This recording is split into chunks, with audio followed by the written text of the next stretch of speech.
कभी कभी मनोरंजन भी होना बहुत ज़रूरी है। पति पत्नी के बीच में मनोरंजन भी बहुत ज़रूरी है। और तकरार हो और तकरार में भी मनोरंजन हो तो क्या कहना। एक बार पति पत्नी में आपस में तकरार हो गई। पति जो है वो शहर के नवाब थे। तो पति ने कहा अपनी पत्नी से, मैं इस शहर का नवाब हूँ, लोग मेरी इज्जत करते हैं, लोग मेरा सम्मान करते हैं और इसी कारण तुम्हारी इज्जत है।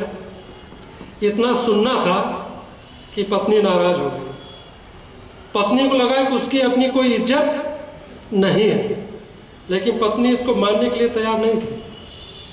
उसने अपने पति से कहा, नवाब से कहा, मेरी इज्जत है इसलिए आपकी इज्जत है, मेरी इज्जत है तब आपकी इज्जत है, और मैं चाहूँ तो आपकी इज्जत 1 मिनट में बिगाड़ भी सकती हूँ और बना भी सकती हूँ। इतना सुनना था कि नवाब तहस में आ गए। जब तहस में आ गए तो बोले अपनी पत्नी से, ठीक है तो हमारी इज्जत जो है बिगाड़ करके दिखाओ। बात आई गई हो गई। पति इस चीज को भूल गए, लेकिन पत्नी को यह चीज जानकारी में थी। कुछ दिन बीते रहे होंगे। एक दिन नवाब के घर में दोस्तों की महफिल जमी हुई थी। सारे दोस्त मित्र लोग नवाब के घर आए हुए थे। बैठक खाने में हंसी मजाक सब चल रहा था कि अचानक नवाब को अपने बेटे के रोने की आवाज़ सुनाई पड़ी। उसका बेटा खूब जोर जोर रो रहा था और उसकी माँ उसे बुरी तरह डांट रही थी।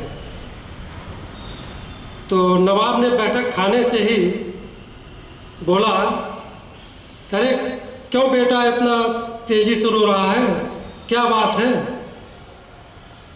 तो पत्नी बोलती हैं, बेगम बोलती हैं, कहती हैं, देखिए ना आपका बेटा खिचड़ी खा लिया है और फिर खिचड़ी मांग रहा है, उसका पेट भरा है फिर भी खिचड़ी वो मांग रहा है। तो नवाब ने कहा कि थोड़ी सी खिचड़ी और दे दूं। तो बेगम ने कहा, मेहमान लोग भी तो हैं घर में, इतने सारे लोग हैं, सारी खिचड़ी इसी को दे दूं। इतना सुनना था कि नवाब के यहाँ जो मित्र मंडली बैठी हुई थी, सब महफिल एकदम शांत हो गया। सारे दोस्त मित्र कानाफूसी करने लगे कि कैसा नवाब है, इसके घर में खिचड़ी के लिए जो है लड़ाई झगड़ा हो रहा है। उसके बाद नवाब की पगड़ी उतर गई, नवाब की इज्जत उतर गई। सारे मेहमान के सामने, सारे दोस्तों के सामने उसकी इज्जत खराब हो गई। और उसके बाद धीरे धीरे सारे मित्र लोग एक दूसरे को देखते हुए, कानाफूसी करते हुए सब लोग चले गए। उसके बाद नवाब तैस में, गुस्से में बैठक खाने से निकले और अपनी पत्नी के पास आए और बोले, आज तो तुमने हमारी इज्जत उतार दी, आज तो तुमने हमारी इज्जत खराब कर दी। लोग मेरे बारे में कैसी कैसी बातें कर रहे थे, क्या क्या सोच रहे थे। ये बताओ, तुमने तो कहा था कि हम इज्जत बिगाड़ भी सकते हैं और बना भी सकते हैं। तो नवाब ने कहा, ठीक है अब तो हमारी इज्जत वापस ला के दिखाओ, हमारी इज्जत बना के दिखाओ।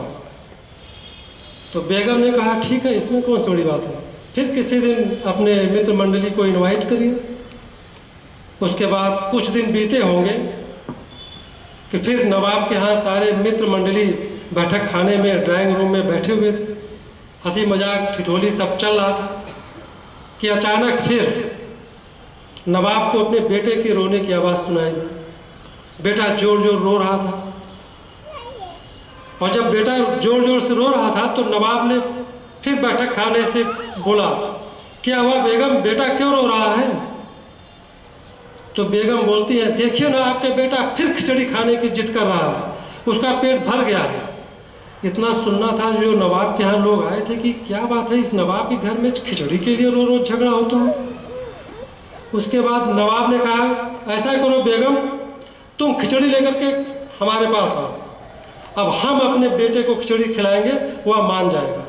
और एक काम तुम और करो, तुम सबको खिचड़ी खिलाओ, जो हमारे मित्र मंडली है सबको खिचड़ी खिलाओ। तो अंदर से आवाज़ आई, जी नवाब साहब। उसके बाद कुछ देर बाद बेगम बैठक खाने में आई और पीछे पीछे उनका नौकर हाड़ी में खिचड़ी लेकर के आया। और उसके बाद नौकर ने नवाब को खिचड़ी दिया।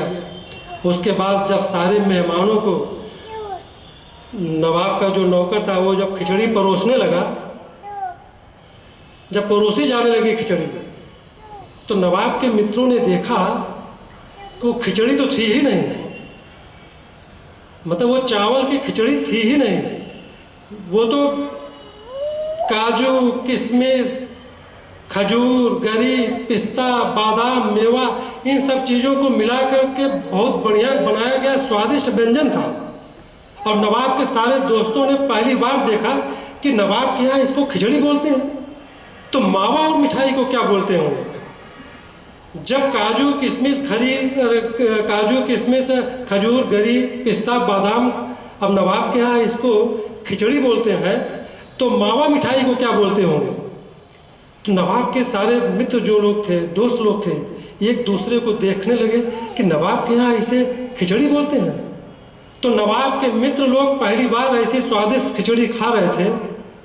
और इतनी स्वादिष्ट खिचड़ी खाने के बाद नवाब के लोग, मित्र लोग, मंडली के लोग, वो नवाब की प्रशंसा करने लगे, नवाब की तारीफ करने लगे, नवाब की इज्जत में चार चांद लग गए, नवाब की रईसी के गुणगान होने लगे। लोगों ने सोचा कि इतनी बढ़िया खिचड़ी, और नवाब के यहाँ इसको खिचड़ी बोलते हैं। उसके बाद खूब तारीफ हुई, नवाब की प्रशंसा हुई। और फिर उसके बाद धीरे धीरे नवाब के सारे दोस्त मित्र लोग चले गए। जाने के बाद नवाब आया अपनी पत्नी के पास और दोनों हाथ जोड़ करके बोला, मान गया कि औरत इज्जत बिगाड़ भी सकती है और इज्जत बना भी सकती है। तो हमारा ये कहना है, जो लोग भी सुन रहे हैं, पति लोग भी सुन रहे हैं, उनसे मेरा यही आग्रह है कि वे पत्नियों की इज्जत करें, उन्हें सम्मान दें। और जिस दिन वो सम्मान देना बंद कर देंगे और जिस दिन पत्नी अपने पर आ जाएगी, तो फिर पति लोग कहीं के नहीं रहेंगे। धन्यवाद।